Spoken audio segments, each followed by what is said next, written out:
Bahkan sampai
akan menggambarkan kekayaan Nabi Sulaiman yang ada dalam Quran surat Shad ayat 31, 32, 33 dan 35. Nabi Sulaiman adalah nabi yang paling kaya di muka bumi ini, baik sebelum atau setelah nabi-nabi atau rasul sepeninggalan Nabi Sulaiman.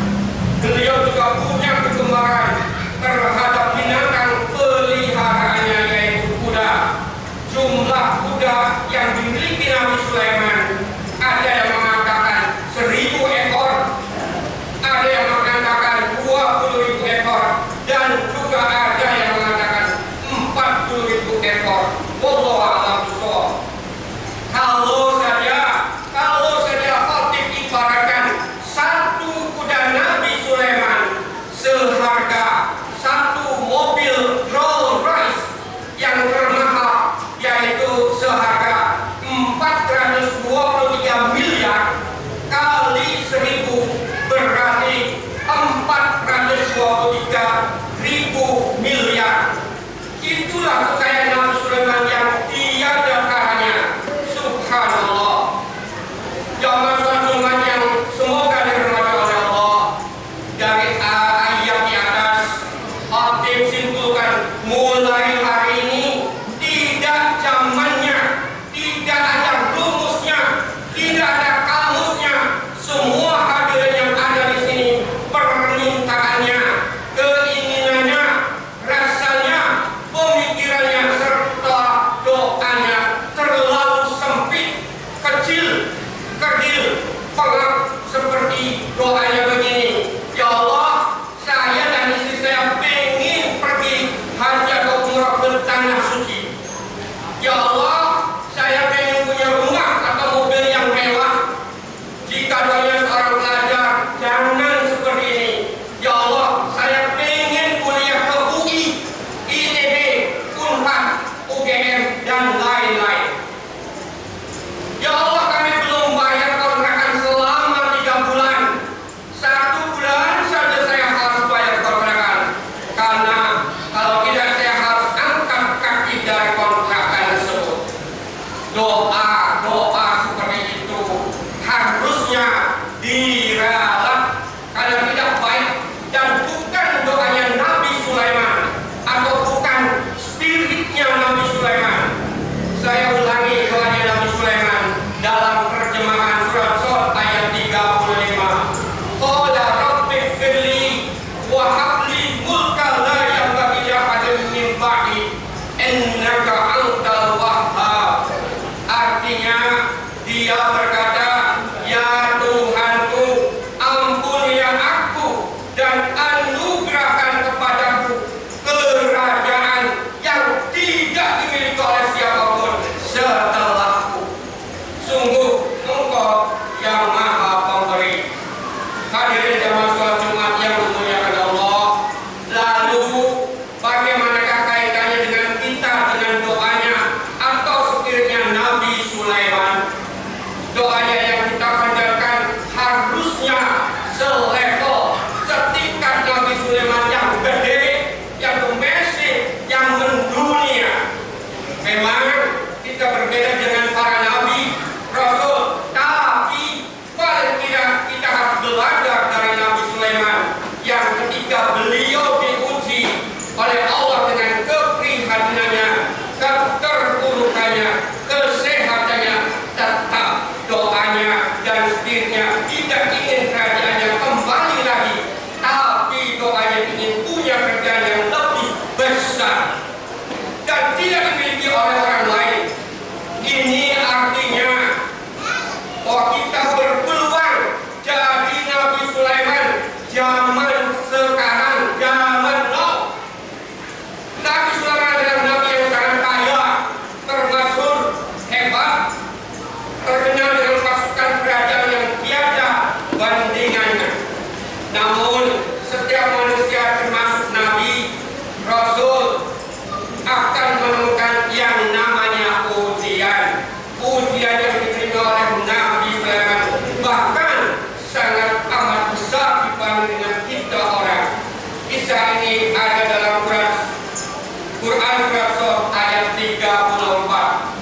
Bismillahirrahmanirrahim. Walaqad fatanna Sulaimana wal qadna ala kursi jasadan summa'na.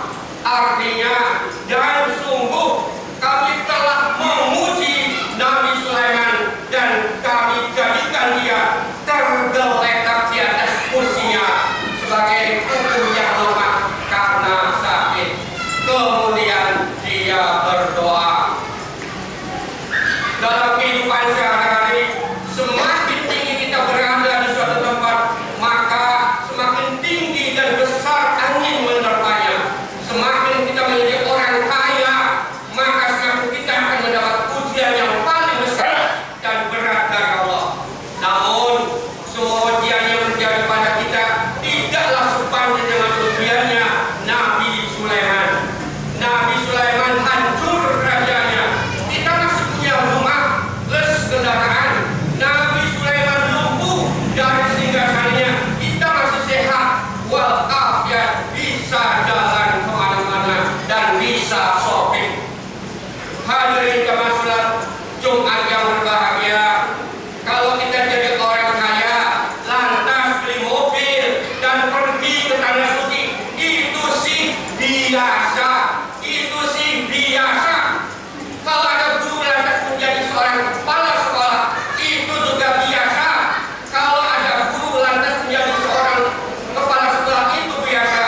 Kalau ada anak gubernur lantas jadi presiden, itu juga biasa. Kalau ada seorang anak kiai lantas menjadi kiai juga, itu juga biasa.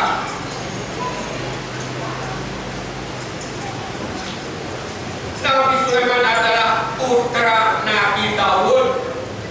He was king of Daud's son.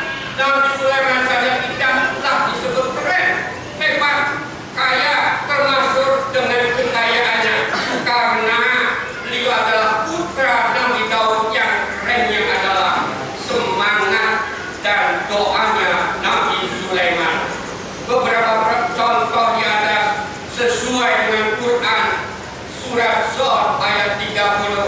Wa wahabna li Daud Sulaiman ni'mal abdu innahu awwab. Artinya, dan kepada Daud kami karuniakan anak bernama Sulaiman. Dia adalah sebaik-baiknya hamba. Sungguh dia sangat taat kepada Allah. Hadirin Jumat yang dirindukan surganya Allah. Berikut saya suguhkan satu kisah inspiratif buat jamaah yang hadir di sini. Ada anak laki-laki dari SD sampai SMA dengan gambaran IQ-nya selalu mendapatkan ranking yang terakhir alias OON, dan dia dibesarkan dari keluarga miskin. Namun dia memiliki sifat yang jujur, dia memiliki tipe pekerja keras, dan jika berdoa selalu mengatakan cepat, cepat, dan cepat.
la ilaha